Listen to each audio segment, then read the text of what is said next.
কখনো কখনো জীবনে এমন কিছু মুহূর্ত আসে যা আমাদের মনে করিয়ে দেয় মানুষ হিসেবে আমাদের ছোট্ট একটা উদ্যোগও একটা প্রাণ বাঁচাতে পারে।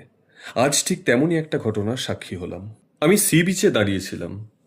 কিছুক্ষণ পরে দেখলাম দূর থেকে জাল বা ব্যাগের মতো কিছু একটা ভেসে আসছে। প্রথমে বিষয়টাকে তেমন গুরুত্ব দিইনি, কিন্তু সেটা যখন একেবারে কাছাকাছি এসে পৌঁছলো তখন কৌতূহলবশত গিয়ে দেখি একটা কচ্ছপ ভয়ঙ্করভাবে মোটা একটা জালে আটকে রয়েছে।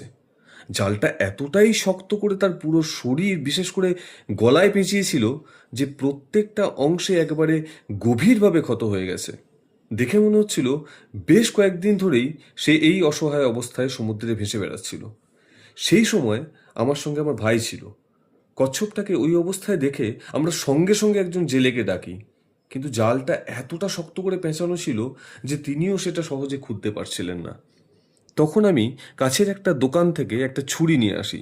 সেই ছুরি দিয়ে জেলেটা খুব সাবধানে জালটাকে কেটে কচ্ছপটাকে মুক্ত করেন। এরপর আমরা সবাই মিলে তাকে আবার নিরাপদে সমুদ্রে ছেড়ে দিই। শরীরে এত ক্ষত নিয়ে এতক্ষণ ধরে কষ্ট সহ্য করার পর সেই মুহূর্তে কচ্ছপটাকে মুক্ত হয়ে জলে ফিরে যেতে দেখে যে অনুভূতি হয়েছিল তা ভাষায় প্রকাশ করা সত্যিই কঠিন। এই ঘটনাটা থেকে শুধু মনে হলো ঈশ্বর আজ আমাকে একটা অসহায় প্রাণের পাশে দাঁড়ানোর সুযোগ দিয়েছেন। একটা বিপন্ন প্রাণকে বাঁচাতে সামান্য ভূমিকা রাখতে পেরে আমি নিজেকে সত্যিই ভাগ্যবান মনে করছি।